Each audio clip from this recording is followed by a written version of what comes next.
Okay, so the question has been raised. So how does all this relate to one's own purpose in life, or meaning of life? What gives life meaning? What's the meaning of life? Well, that's a very good question, and that's right on the money. Because everything is parallel. Quest for potential is proposed as a teleology for the whole cosmic order, as a direction for the universe.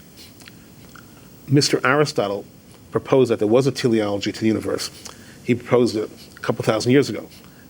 And that the thought that the universe has a teleology or direction was dismissed over the last several hundred years by our favorite friends, the randomist people. But teleology is directly related to meaning and purpose. So I would say the purpose of one's individual life is to try to optimize your particular potential, whatever that might be. Is it to be a great photographer? Is it to be a great father? Or all of the above? Or the best father you can be, or the best photographer you can be? That you personally can be. Is to find that pursuit and to go in that direction which optimizes your particular set of potentialities. And this can change as time goes on. Let's say at age 25, you come into some money, then your potentials might change. Let's say at age 25 you're fired and you have no money and you're starving. Your potentials change. Your potentials change given your circumstances. But at each stage of the game, you try to optimize it. At each stage of the game, you don't say, I want to get a Nobel Prize in photography. At each stage, you say, given my assets, what's a realistic short-term goal, medium-term goal, and long-term goal? And then, whether it's a week later, or a month later, or a year later, you reassess, you take stock. Okay, given my new set of assets, currently where I stand, what's my best route towards potential? Potential, of course, is not just money or career, but it's the whole cluster of components to our life, whether it's social or family or intellectual or emotional. I would say as a matter of principle, we want to build out on all these axes to whatever extent it interests us, to whatever extent it makes sense. And convert in coordination. The universe itself is building out. The universe is building out emotionally, aesthetically. And the universe itself is building out its own awareness. Many people, myself included, are into increasing awareness. Well, the universe itself is into building out its own awareness. One can say a primary drive of potential, way eons back, when there was no universe, pre-Big Bang, was to build out its own awareness. And a route towards building out the universe's awareness is through the creation of humans.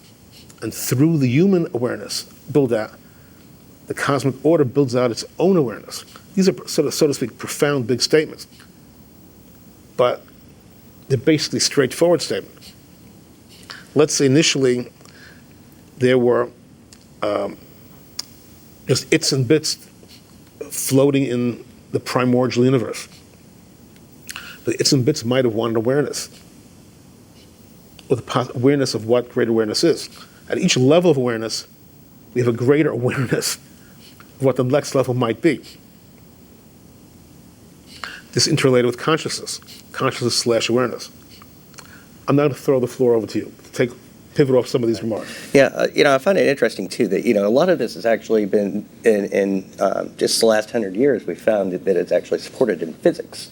For instance, is it a photon? Is it a particle or a wave? Well, it turns out it depends on whether or not we look at it. We actually have a real effect on the physical universe by being an observer. And it's being argued a lot, especially by quantum physicists, that the universe couldn't function properly without an observer in it, which technically says we or something else intelligent has to be here for the universe to actually work, which takes kind of the randomness out of it. We had to exist at some point. I know the randomness theory, one of the things they've tossed out before is their multiversing theory, that, all these physical, like all the Planck constants that are necessary for the entire universe to function properly, that they could have been set for anything, and we just happen to be in the universe that had the right constants to support the creation of stars and life. And really, it comes down to Occam's razor. What is hold the on. simplest? I don't want to push the viewers too far, too fast. Even though they're probably smarter than us. Okay. Let me explain. The randomness people, when confronted with the question of how did a random universe of ours, which they assert is random, end up being so incredible, so beautiful, so sophisticated, so complex, they're forced to jump onto another theory, another incorrect theory, totally incorrect,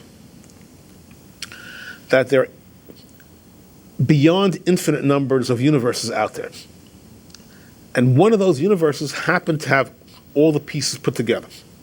That our universe, there were infinite numbers of universe, and one of them happened to have it all together, with 100 plus constants, all correct to like 20, 30, to powers of 20 or 30.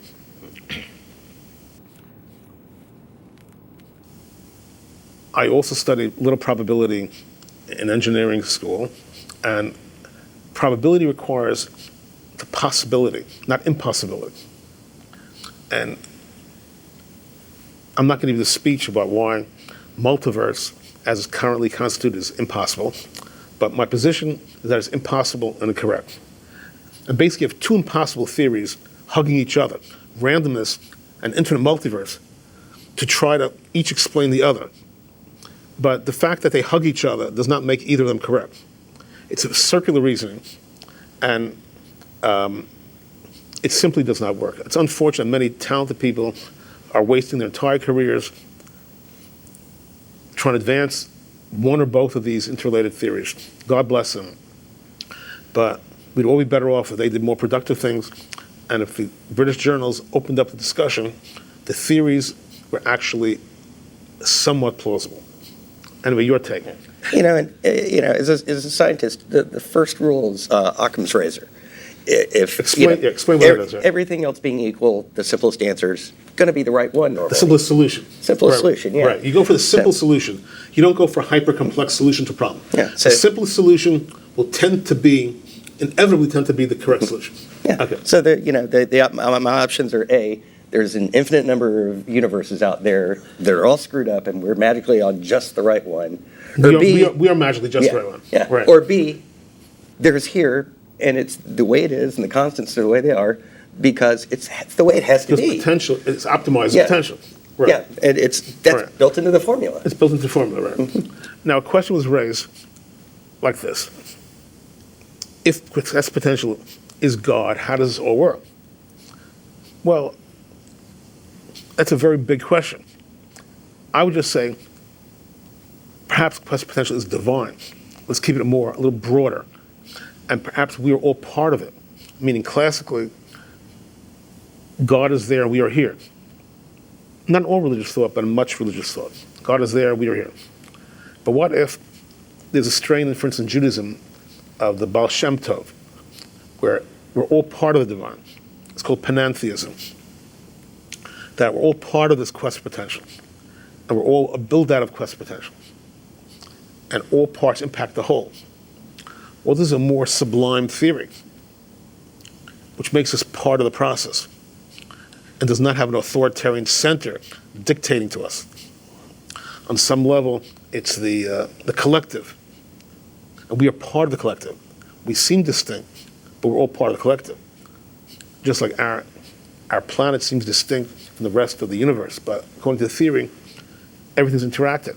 The blade of grass in Louisiana is impacting the stardust in universes light years away from us. It's all part of one integrated system. As although it's somewhat of a culture shock to what we're used to.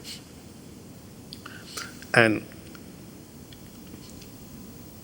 not only is Q for P divine, we are all divine, according to the theory. We're all part of this divinity. And our consciousness is all interacting. So this makes everything much more profound. I got a communication from a Dominican monk, and he said, "We like your theory." I said, "Why do you like my theory?" He says, "Because according to you, everything's connected. It's one large super organism." I said, "I wouldn't dare to put that in writing, but one can make that case based on the theory." And that makes the theory somewhat more understandable. What are you saying? What are you saying? Well, the Dominican monk said, what you're saying is it's all one built-out organism from creation. And the organism transcends time and space.